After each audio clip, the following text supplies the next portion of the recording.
Ring road నుంచి రాజధాని నిర్మాణం దాకా, గుంటూరు ఛానల్ నుంచి గూగుల్ డేటా సెంటర్ల దాకా అభివృద్ధి ఫలాల ఆయుధం రేపటి తరాల నమ్మకం ఈ కూటమి ప్రభుత్వం అని మీ అందరికీ నేను తెలియజేసుకుంటా ఉన్నా. మరి ఈరోజు కార్యక్రమం తీసుకుంటే ఆ రోజు మన ప్రభుత్వమే స్టార్ట్ చేసింది ఇన్నర్ రింగ్ రోడ్.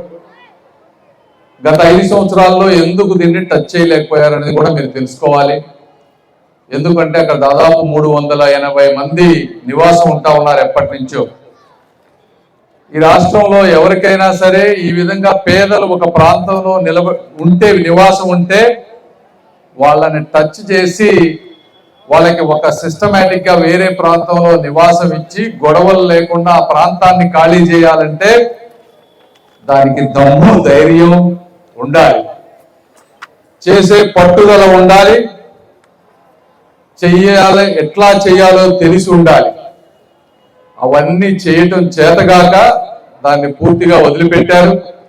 అయితే మన ప్రభుత్వం వచ్చిన వెంటనే కలెక్టర్గా పనిచేసినటువంటి రామాంజనేయులు గారికి దీని మీద మంచి అవగాహన ఉండటం, అదేవిధంగా కమిషనర్ గారు, మేయర్ గారు వీళ్ళందరూ స్థానిక నాయకులతోటి కార్పొరేటర్లతోటి కలిసి వారందరినీ 1-2 సార్లు మాట్లాడి దాదాపు 7 కోట్ల రూపాయల పరిహారం వాళ్ళందరికీ ఇచ్చి వాళ్ళ ఇళ్ళకి పోయేదంతా సిస్టమేటిక్ గా చేశారు. కాబట్టి వాళ్ళందరూ కూడా ఒప్పుకొని బయటకు వెళ్ళారు. అది అయిన వెంటనే ఈరోజు 48 కోట్ల రూపాయలతో నారాయణ గారు నిధులు ఇబ్బంది ఉన్నా కూడా అమరావతి ప్రాంత నిధుల నుంచి తీసి దీనికి 48 కోట్ల రూపాయలు ఇచ్చారు. వారికి నేను మనస్ఫూర్తిగా ధన్యవాదాలు చెప్తా ఉన్నాను అందరికీ, నారాయణ గారికి. మీరందరూ కూడా ఒకసారి కర్తాల ధనలతో గుంటూరు ప్రాంత ప్రజల తరఫున మరొకసారి నారాయణ గారికి, ఎమ్మెల్యే గారికి, మేయర్ గారికి, కమిషనర్ గారికి, స్థానిక నాయకులకి, వారితో పాటుగా పబ్లిక్ హెల్త్ ఇంజనీరింగ్ డిపార్ట్మెంట్ వాళ్ళు టెండర్లు కూడా ఫాస్ట్ గా చేసి ఈ కార్యక్రమాన్ని ముందుకు తీసుకొచ్చారు. అంటే రూల్స్ ఫాలో అవుతూనే తొందరగా మాకు కావాలి అంటే, ఎందుకంటే ఈ వర్క్ మొదలు పెట్టిన తర్వాత అవటానికి ఇంకా 1 సంవత్సరం నుంచి 1 సంవత్సరం 6 నెలలు పట్టేటువంటి అవకాశం.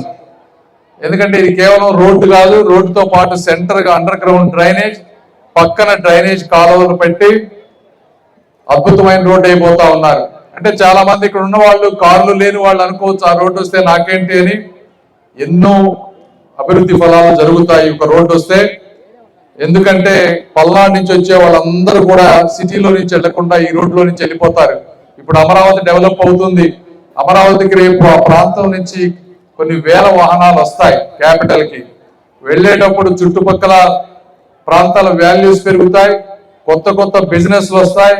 కారుల్లో ప్రయాణించే వాళ్ళకి కావాల్సినటువంటి అనేక సౌకర్యాలు, అంటే చిరు తిండ్లు కానీ లేకపోతే కొబ్బరి బొండాలు కానీ ఈ విధంగా పక్కన పెట్టుకునే షాపుల వాళ్ళకు కూడా ఎంతో మంచి జరుగుతుంది. అదేవిధంగా అక్కడ కన్స్ట్రక్షన్స్ అన్ని వస్తే చిన్న కార్మికులందరికీ కూడా, ఇంజనీరింగ్ చేసిన వాళ్ళకి, ఆర్కిటెక్టులకి, బిజినెస్ డెవలప్ చేసే వాళ్ళకి, బిల్డింగ్ కట్టే వాళ్ళందరికీ కూడా వృత్తి పెరుగుతుంది, వారందరికీ కూడా ఆదాయం పెరుగుతుంది, గుంటూరు అభివృద్ధి చెందుతుంది.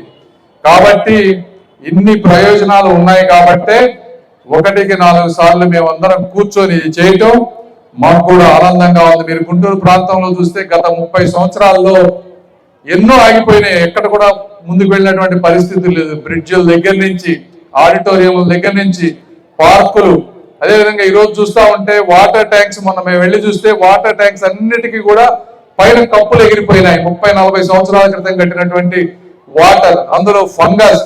అదే వాటర్ ఈ రోజున 10 లక్షల జనాభా తాగుతా ఉన్నారు.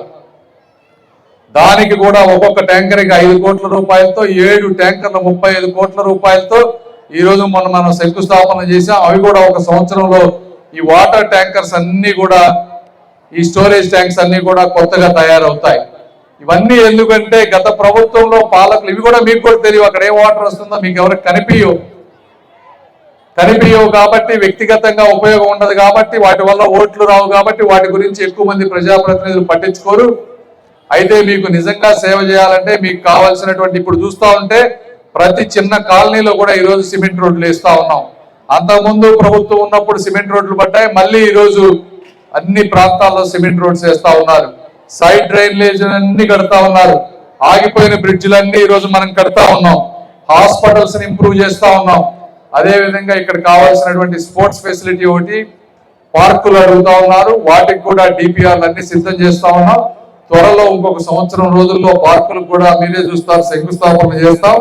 అదేవిధంగా బిఆర్ స్టేడియం కూడా అభివృద్ధి చెందాలి. ఇదంతా డిపిఆర్ చేసి ఆల్రెడీ సెంటర్ దగ్గర ఉంది. అయితే అక్కడ సెంటర్లో ఈ డిపార్ట్మెంట్లో ₹1 కూడా డబ్బులు లేదు, అంతా అయిపోయింది కాబట్టి అక్కడి నుంచి తేలేకపోయాం. కానీ రేపు కొత్త బడ్జెట్లో డబ్బులు వస్తే అది కూడా బిఆర్ స్టేడియం కూడా ఎక్కడైతే ఎన్ని సంవత్సరాలుగా ఆగిపోయిన ప్రతి ప్రాజెక్ట్ ని ప్రతి ఫైల్ ని కదిలిస్తాం. ఇవాళ కాకపోతే రేపు ఈ దేశంలో ఒక సంవత్సర కాలంలో వచ్చిన పెట్టుబడిలో 25% అంటే 4వ వంతు ఒక చిన్న రాష్ట్రమైన ఆంధ్రప్రదేశ్ కు వచ్చినాయంటే అప్పటికి ఇప్పటికి సంవత్సరానికి ఏమి మారలా, రోడ్లు మారలా, ఏమి మారలా, కేవలం మనిషే మారాడు. అదే బ్రాండ్ చంద్రబాబు గారు మారారు, అది ఒక్కటే జరిగింది. ఆ నమ్మకంతో ఈరోజు వచ్చారు. కాబట్టి అదేవిధంగా వారు చెప్పినట్టు జనసేన పవన్ కళ్యాణ్ గారు కూడా ఎప్పుడు నిరంతరం ప్రతి సమయంలో కూడా ఈ ప్రభుత్వం 15 సంవత్సరాలు ఉండాలని చెప్పి ఒక గొప్ప మనస్సుతో అండగా నిలబడుతున్నారు. ఆ ధైర్యంతోనే వాళ్ళందరూ వస్తున్నారు. కాబట్టి మీరందరూ కూడా అర్థం చేసుకోండి, ఒక పని చేయాలంటే ఎంత కష్టమో ఈ ఇన్నర్ రింగ్ రోడ్డే మీకు సాక్ష్యం అని. అంటే బటన్లు నొక్కితేనే ఎవరికి అభివృద్ధి జరగదు, బటన్లు నొక్కితే ఒకళ్ళ జేబుల్లో నుంచి ఇంకో చేతుల్లో డబ్బులు వస్తాయి తప్పించి రోడ్లు రావు, మంచినీళ్లు రావు, బ్రిడ్జిలు రావు, మీ పిల్లలకి ఉద్యోగాలు రావు. ఇవన్నీ రావాలంటే సమర్థ నాయకులు అందరినీ కోఆర్డినేట్ చేసుకుని ఇలా చేస్తేనే వస్తాయని మీ అందరికీ తెలియజేసుకుంటూ